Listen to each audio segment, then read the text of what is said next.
बहू, जरा हंस बोल ले।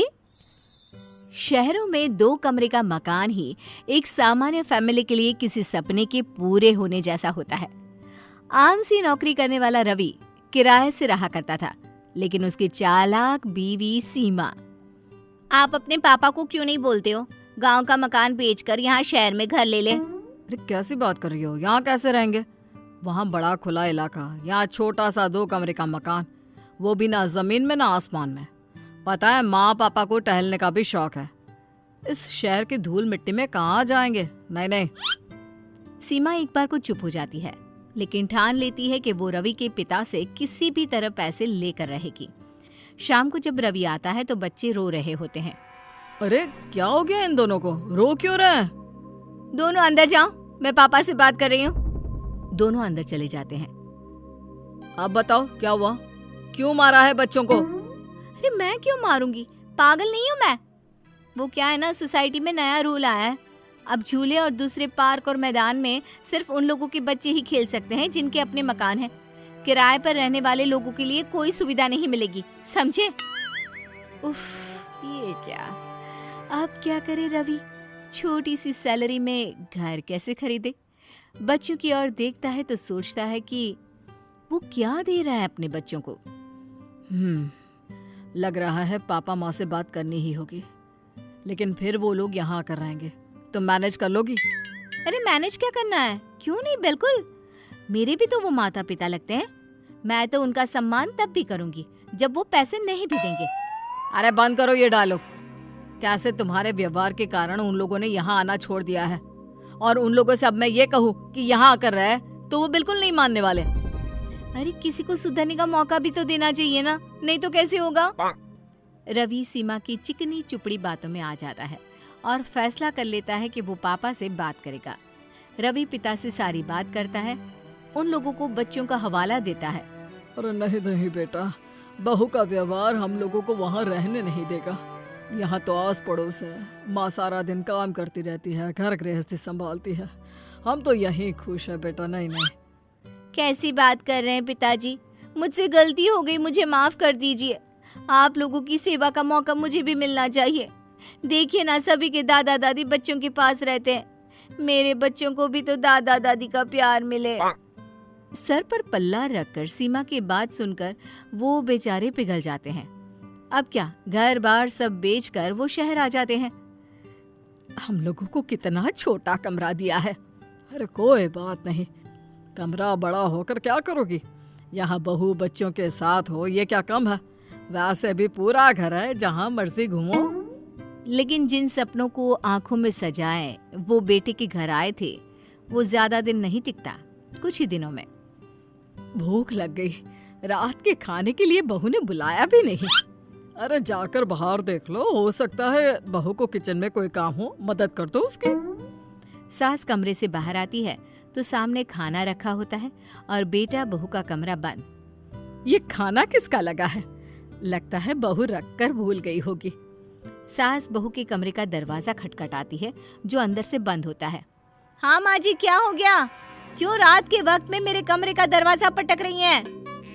बहू, वो रात का खाना सब साथ खाते हैं, लेकिन आज ना ही तूने हम लोगों को बाहर बुलाया, ना ही खुद खाया। और ये 2 थाली में खाना किसका लगा रखा है? आपका और पिताजी का। और किसका? हम लोग तो खाकर सो भी रहे हैं। आप लोगों का खाना लगा दिया था। अरे लेकिन खाना लगाकर बता भी तो देती। क्यों माँ जी, देख लिया ना, खा लीजिए अब। सास को लगता है जैसे जानवरों को खाना दिया जाता है, बहू वैसे ही हमें खाना दे रही है। लेकिन वो कुछ नहीं बोलती। कहती भी तो क्या कहती? क्या हो गया? क्या सोच रही हो? खाना गरम कर कर खा लेते हैं। तो सास को खाना होता तो बार बार बहू का मुंह देखती। फिर एक दिन ससुर टीवी वाले कमरे में बैठकर टीवी देख रहे होते हैं कि ये क्या है पापा जी, आप अपने कमरे में क्यों नहीं रहते हैं?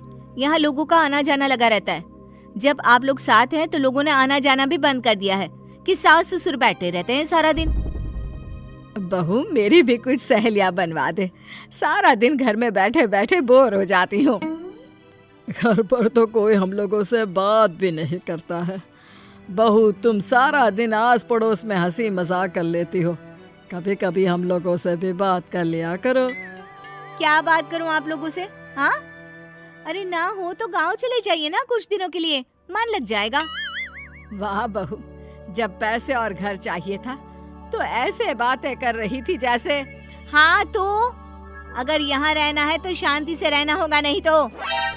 बहू के डर से अब सास ससुर कमरे से बाहर निकलना भी बंद कर देते हैं। अब एक कमरे में बंद सास ससुर को खाना भी बाहर रखा मिलता, ना कोई बात करने वाला, ना कोई कुछ बोलने वाला। एक बार बाहर से जोर जोर से हंसने की आवाज आती है। लग रहा है कोई आया है, हंसे बोले कितना वक्त हो गया है, काश हम बाहर जाकर हंस बोल लेते। हाँ सही बोल रही हो, चलो बाहर जाकर देखते हैं कौन क्या बात कर रहा है।